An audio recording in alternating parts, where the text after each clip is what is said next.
নমস্কার, আমি নির্মল শাস্ত্রী। এর আগে আমি হস্তরেখা নিয়ে একটা অনুষ্ঠান করেছিলাম। প্রচুর প্রচুর পরিমাণে আমাকে আপনারা জানিয়েছেন যে আপনাদের অনুষ্ঠানটা ভীষণ ভীষণ ভালো লেগেছে। আমি এর জন্য আপনাদের সবাইকে ধন্যবাদ জানাই।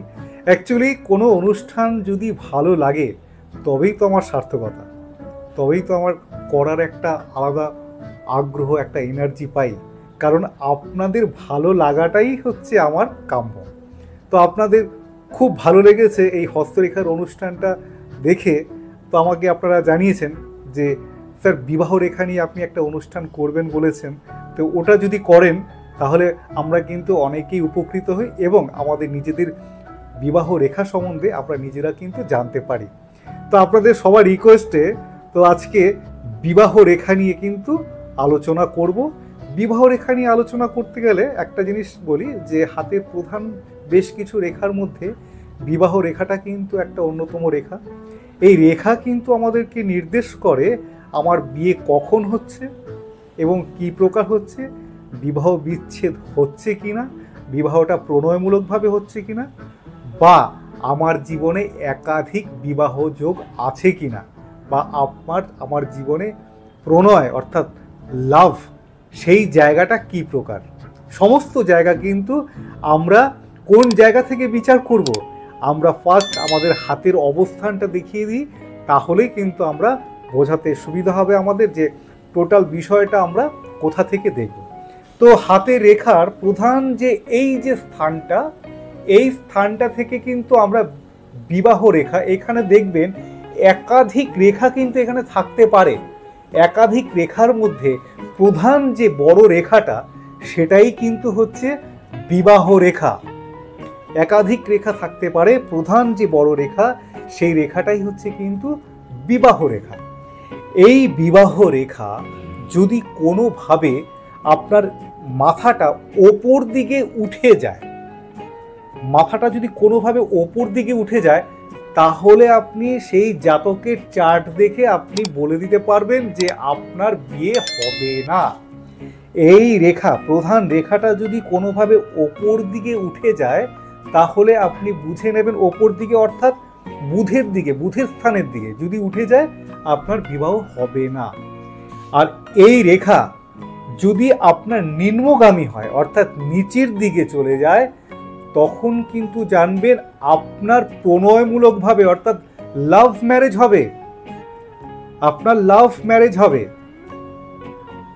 আবার এই রেখা যেটা প্রধান বিবাহ রেখা, এই রেখাটা গিয়ে যদি একদম মাথার দিকে দুটো ভাগ, এই যে এই রেখা, এই রেখাটা যদি প্রধান রেখা মাথাটা গিয়ে দুটো ভাগ হয়ে যায় তখন কিন্তু জানতে হবে এই বিয়ে কিন্তু আপনার বিবাহ বিচ্ছেদ হবে হবে হবেই।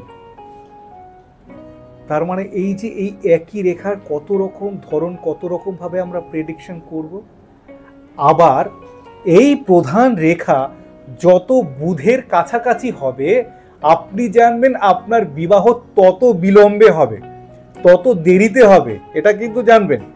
আবার এই প্রধান রেখা যদি হৃদয় রেখার যত কাছাকাছি থাকবে জানবেন আপনার বিবাহ রেখা কিন্তু, আপনার বিয়ে কিন্তু তত তাড়াতাড়ি আগে হবে। এখানে বিয়ের সময়টা কিন্তু আমরা নির্ধারণ করব এই রেখা আমরা দেখব বুধের দিকে আছে না হৃদয় রেখার দিকে আছে। যদি হৃদয় রেখার দিকে বেশি কাছাকাছি থাকে তখন আমরা জানবো যে আপনার আগে বিয়ে হবে, বা ওপর দিকে যদি থাকে আমরা জানবো আপনার বিবাহ কিন্তু অনেক বিলম্বে হবে। এবং কোন সময় হবে এক্স্যাক্ট সেটাও কিন্তু নির্ধারণ করা যায়।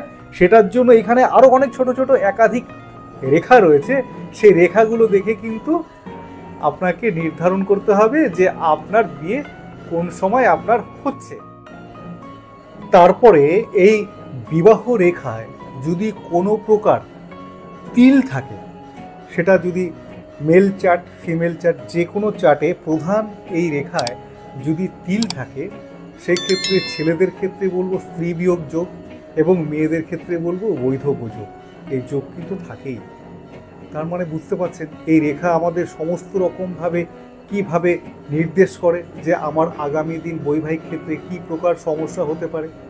তো এই বিবাহ রেখা ক্ষেত্রে যে আরও অনেক ছোট ছোট একাধিক রেখা থাকে, সেই রেখাগুলোরও কিন্তু অনবদ্য ভূমিকা কিন্তু থাকে, যেটা আমি একটু আগে বললাম যে সেটা আপনি নির্ধারণ করতে পারবেন যে আপনার এক্স্যাক্ট বিয়েটা কোন সময় হচ্ছে। সেটা এমনকি আপনি মাস ধরেও কিন্তু প্রেডিকশন করতে পারবেন। সেটা কি প্রকার?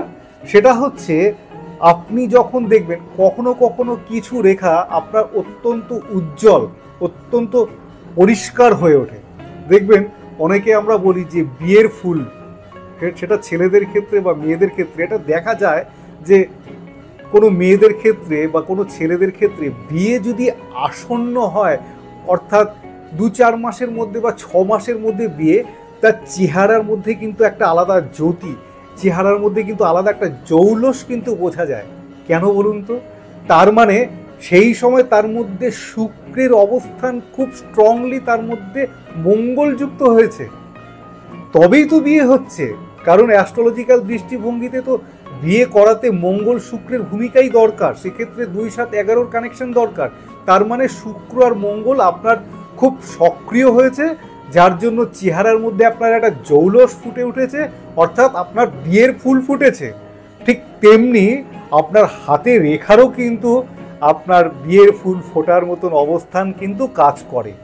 এই রেখা দেখবেন আপনার সবসময় প্রধান একটা রেখা তো রয়েছেই, কিন্তু দেখবেন হঠাৎ করে সেই রেখা অত্যন্ত চঞ্চল, অত্যন্ত বেশ উজ্জ্বল হয়ে উঠেছে। তখন দেখবেন সেই রেখার ওপর দিকে, নিচের দিকে কিন্তু নয়, ওপর দিকে যদি একাধিক আরও ছোট 2 অথবা 3টে রেখা, 2 অথবা 3টে রেখা হতে হবে এখানে, তার বেশি হলে কিন্তু হবে না। 2 অথবা 3টে রেখা যদি ছোট ছোট আপনি ওখান থেকে দেখতে পান, তাহলে জানবেন আপনার ম্যাক্সিমাম টু ম্যাক্সিমাম 2 থেকে 6 মাসের মধ্যে আপনার বিয়ে হবে, হচ্ছে অবধারিত। তার মানে বিয়ের সময়কেও আমরা কিভাবে নির্ধারণ করতে পারলাম? একটা পারলাম ওপর দিকে থাকলে দেরিতে হবে, নিচের দিকে থাকলে খুব তাড়াতাড়ি হবে, কোন সময়টা মোটামুটি একটা মেজারমেন্ট করা গেল, এবং মাস ফল সেটাও কিন্তু আমরা রেখার অবস্থান দেখে আমরা বুঝতে পারব। এইবার এই বিবাহ রেখায় যদি জপ চিহ্ন থাকে, জপ চিহ্ন বলতে অর্ধাকার বৃত্তাকার কোনো চিহ্ন যদি এই রেখার ওপরে যদি থাকে, তাহলে সেটা জানতে হবে যে আপনার কিন্তু মাঙ্গলিক দোষ রয়েছে। দেখুন এখানে আমাদের গ্রহের যে অবস্থান, এই গ্রহের অবস্থানের ফল কিন্তু আমাদের হস্তরেখার মধ্যে দিয়েই কিন্তু প্রকাশ পায়। না হলে আপনার ডেট অফ বার্থ না থাকলে আপনার হস্তরেখা দেখে আমি প্রেডিকশনটা করব কিভাবে? গ্রহের প্রভাবের প্রতিফলনই তো আপনার এই হস্তরেখা। সেই হস্তরেখায় যদি কোনো প্রকার অর্ধাকার মানে জপ চিহ্ন থাকে, তাহলে জানতে হবে আপনার কিন্তু মাঙ্গলিক যোগ রয়েছে। সেই যোগ কি প্রকার সেটাও কিন্তু আলাদাভাবে বিচার বিশ্লেষণ করতে হবে।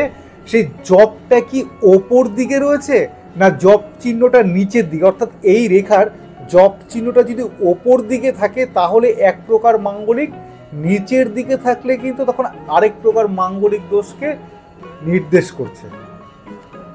তা এই যে নানা রকম প্রকার, এইবার তো আপনাদের মনে আরেকটা প্রশ্ন জাগতে পারে যে প্রেম করে বিয়ে করলে তাহলে সেটা কি প্রকার রেখা হবে? হ্যাঁ, খুব চমৎকার। প্রেম করে বিয়ে করলে সেইটাও কিন্তু আপনার বিবাহ রেখার একটা প্রকাশ থাকবেই, যে আপনার কিন্তু প্রণয়মূলকভাবে লাভ ম্যারেজ হবে, প্রণয়মূলকভাবেই আপনার বিয়ে হবে। সেটা কিভাবে? সেটা হচ্ছে এই বিবাহ রেখার প্রধান রেখার সাথে সাথে যদি আরেকটা রেখা সমান্তরালভাবে একই রকম 2টো রেখা পাশাপাশি আপনার চলতে থাকে, অর্থাৎ প্রধান রেখা যদি আপনার হাতে 2টো থাকে, সামান্য একটু ছোট বড় হতে পারে, কিন্তু 2টো সমান্তরাল রেখা যদি একই রকমভাবে আপনার চলতে থাকে, তাহলে কিন্তু আপনি জানবেন যে আপনার কিন্তু প্রণয়মূলকভাবে অর্থাৎ প্রেম করে বিয়ে কিন্তু হবে। আবার অনেকে আবার এটাও বলে যে 2টো রেখা থাকা মানে 2টো বিবাহকে নির্দেশ করছে। হ্যাঁ, 2টো বিয়েকে নির্দেশ করছে। কখন? যখন 2টো রেখার মধ্যে একটি রেখার মাথায় যদি ক্রস চিহ্ন থাকে, তখন কিন্তু দুটো বিবাহকে কিন্তু নির্দেশ করছে। তো এই যে বিবাহ রেখার নানা রকম প্রকার, নানা রকম বিধি, সময় নির্ধারণ, কি প্রকারে বিয়ে হচ্ছে, প্রেম করে নাকি সেটা নির্ধারণ, তার সাথে আপনার মাঙ্গলিক দোষ আছে নাকি সেটা নির্ধারণ, আপনার বৈধব্য যোগ আছে নাকি সেটা নির্ধারণ, আপনার বিবাহ বিচ্ছেদ আছে নাকি সেটা নির্ধারণ। টোটাল যে এই রেখা, এই রেখার যে এই যে আমি এত রকম প্রকার বললাম, এই টোটাল জায়গাগুলো আপনারা মিলিয়ে নিন। যাদের বিয়ে হয়ে গেছে, আমি বলবো যাদের হয়নি তারা তো অনেক আকাঙ্ক্ষা নিয়ে দেখবেনই যে আপনার রেখাটা কি প্রকার বা কীরকম হচ্ছে, কিন্তু যাদের বিয়ে হয়নি যাদের বিয়ে হয়ে গেছে তারা আপনারা মিলিয়ে দেখবেন। এই কথাগুলো মিলতেই হবে, কারণ এই রেখাগুলো কিন্তু আমরা যেমন পুঁথিগত বিদ্যা সেই হিসাবে নিই, তেমনি দীর্ঘদিন প্র্যাকটিস করতে করতে সেই অভিজ্ঞতা থেকেই কিন্তু আমাদের এই জানা, আমাদের এই বোঝা এবং আপনাদের সামনে তুলে ধরা। তো আশা করি ভালো লাগলো। তো হস্তরেখা নিয়ে করি না, তাও আমি দুটো অনুষ্ঠান করে ফেললাম আপনাদের রিকোয়েস্টে। তো এরপরে আমি আরেকটা খুব চমৎকার অনুষ্ঠান হস্তরেখা নিয়েই করব। তো একটা আমি অনুষ্ঠান করেছিলাম যে আপনি কোটিপতি হতে পারেন কিনা, সেটা খুব বিরল যে আপনি কোটিপতি হতে পারেন কিনা, সেটা আমি বললাম খুব রেয়ার। বিয়ের জায়গাটা ঠিক আছে, কিন্তু অর্থনৈতিক আপনার ভাগ্য কীরকম হবে, ওভারঅল অর্থনৈতিক জায়গা কীরকম হবে, আমি কোটিপতি তো হতে পারবো না, আমার অর্থনৈতিক ব্যালেন্সটা কীরকম হবে, সেটাও কিন্তু আমাদের এই হস্তরেখা দেখে বিচার্য। সেই জায়গাটা নিয়ে কিন্তু আলোচনা করব। আজকের মতো এই পর্যন্তই। সবাই ভালো থাকবেন।